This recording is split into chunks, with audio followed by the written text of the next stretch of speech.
Hi, welcome to IoT Insights, a podcast from the Cambodian Institute of Directors. I'm your host, Jenny Wolfe, and today we're going back to basics, but with a little bit of a twist. We're asking, why should you care about corporate governance? You might not sit on a board yet, or maybe you do, but whether you're in executive leadership, upper management, or building a business of your own, good governance really isn't just a buzzword. It shapes how decisions are made, how risks are managed, whether trust goes or disappears. Joining me today is Trevor Sworn, who's the Executive Director of Enduring Consultancies, Chair of the IoT Council, and architect of and chief lecturer of our flagship Certified Directors course. Trevor's worked with companies of all types and sizes and seen what governance looks like when it works and when it doesn't. Thanks for being here, Trevor. It's a pleasure, Jenny. And I really love this topic because good governance really is the hidden superpower of successful organizations. It's not about red tape, status, or bureaucracy. It's about leading with clarity, accountability, effective communication with all stakeholders and adding long-term value. Because when governance is done well, you feel it in the culture of the organization, in the conversations, and in the confidence, not only of the leadership, but of everyone, all the employees and stakeholders. Can we start with a few basics? Trevor, governance is a term people throw around a lot, like good governance, good corporate governance. But in a business context, what does it really mean? Do you think there's a common understanding? I mean, if you're running a company or you're on the board, what should governance look like in your real life? Yeah, that's a really good question. Good governance is about creating the conditions for wise, accountable decision making. It's the way an organization sets direction, holds itself to account, manages risk, and builds trust, and ultimately success. It's not just rules and roles, it's a culture of transparency, curiosity, and responsibility that helps businesses grow with integrity and resilience. Good governance makes sure that power isn't just concentrated in one person. It ensures there's oversight and foresight, accountability, and a clear sense of purpose for everyone in the organization. In real life, that means having the right people in the room, the right structures in place, clarity of roles, and a rhythm of meetings and reporting that allows a board to challenge, support, and steer the organization and business. It's not static. It evolves and adapts to the needs of the company as the company grows. I mean, so actually, it's not a checklist. I mean, some people like to have the boxes to check off, right? This, or this.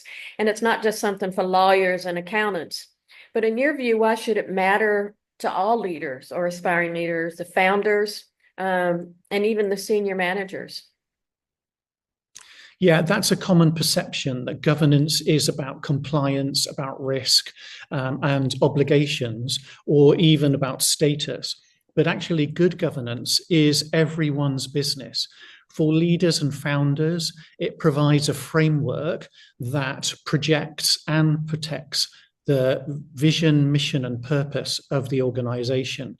It really allows organizations to scale sustainably, and engage investors with confidence, knowing that decisions are being made strategically and on a firm foundation. For senior managers, governance builds alignment and clarity. It clarifies who decides what, who does what, how risks are managed, and how performance is reviewed and measured. And good governance helps avoid conflict and confusion because people have clarity and understand their roles. They're able to carry out those roles more effectively and with the clarity, the confidence that they can bring.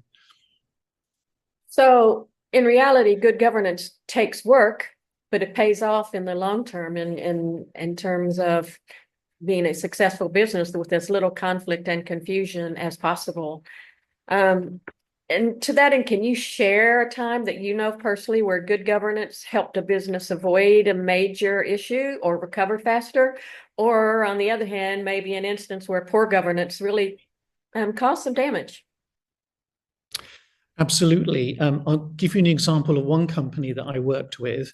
They needed to revise and establish a board and senior leadership structure to attract investment into their successful growing business. It was at a SME level, small medium enterprise, and they were looking to expand. So they needed to have the governance structures around them to be able to provide the credibility to investors and the structures. And the revised structure brought a confidence from investors that the business was aligned with good governance principles. It also gave the board of the business the confidence to know that they could approach potential investors as well. So lots of clarity and confidence that was built through that realigning of the good governance principles of the board.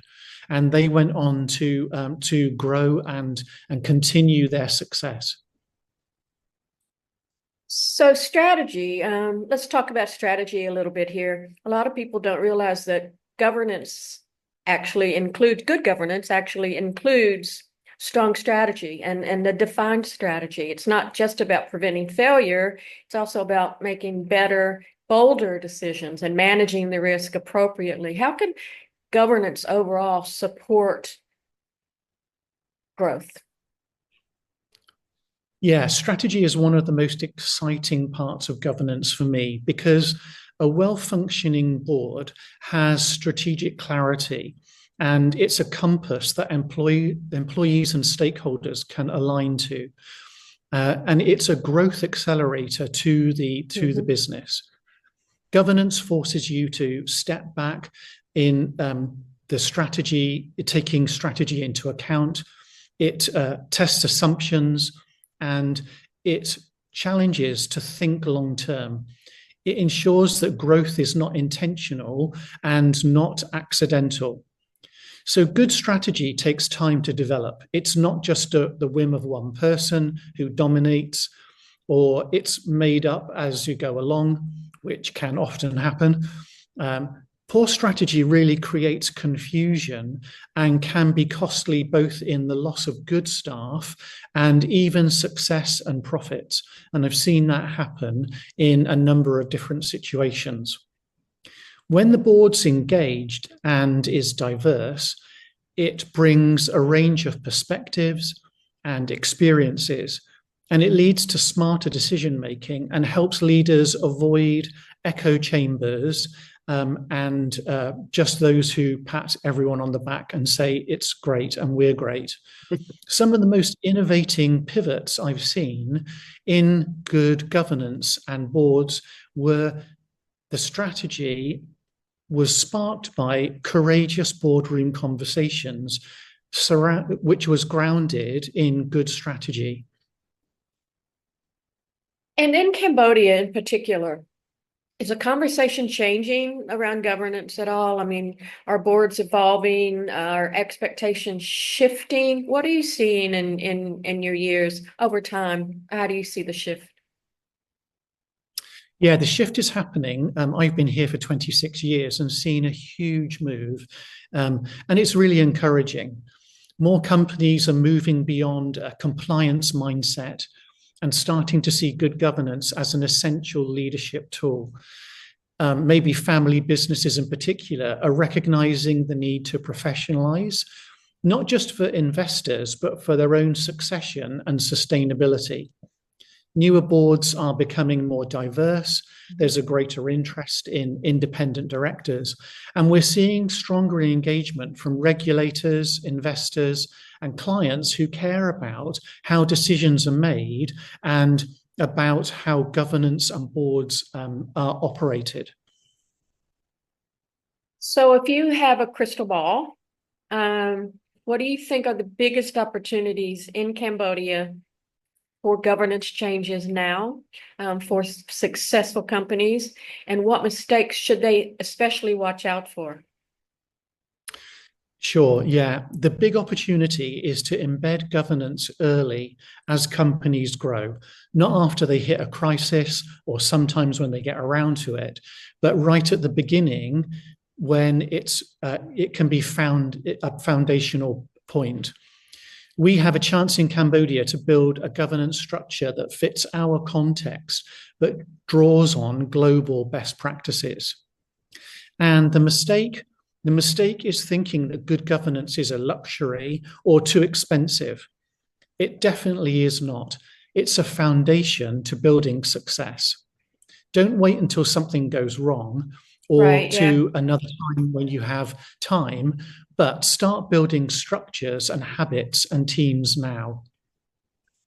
Yeah, I think that's a good wrapping point for us, Trevor. And maybe we end with this. If someone listening right now is thinking, okay, this sounds great, this sounds important, but where in the world would I start? What would you tell them?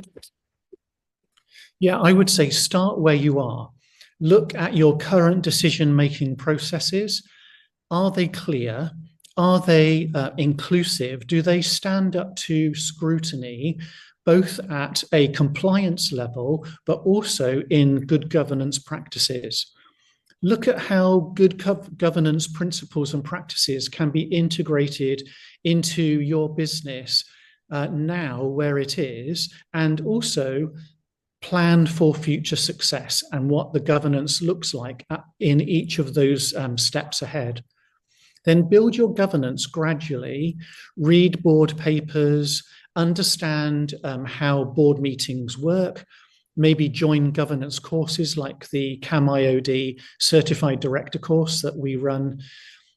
You don't need to know everything. You just need to commit to learning and applying that into your business. Because if you have a governance structure, uh, even if you have a governance structure already, take time to review it and look at the strengths and importantly, consider how you can improve.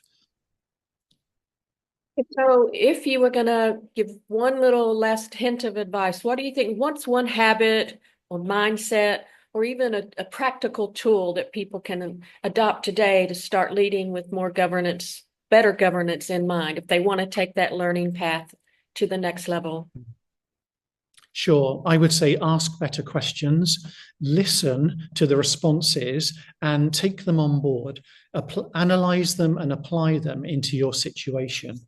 Whether you're in a boardroom or a team meeting, good governance starts with the curiosity and the willingness to be able to understand and apply it into your situation. So ask, what are the risks that we haven't considered yet? What are our blind spots? What are the areas that need to be improved? Who needs to be at the table to strengthen our board and management? What would success look like 3 to 5 years from now? Those are the kind of questions that change conversations and culture and build success. Thanks, Trevor, for the conversation and for your insights. And let me just add here at the end that at Cam-IoD, Trevor and I and our team are here to support you and your leadership aspirations. Whether you're just starting out or stepping up, remember that we offer monthly webinars on real-time topics. These are complimentary. As long as you have internet access, they're available to you. We have targeted workshops, half day on risk, finance, leadership, compliance, and much, much more.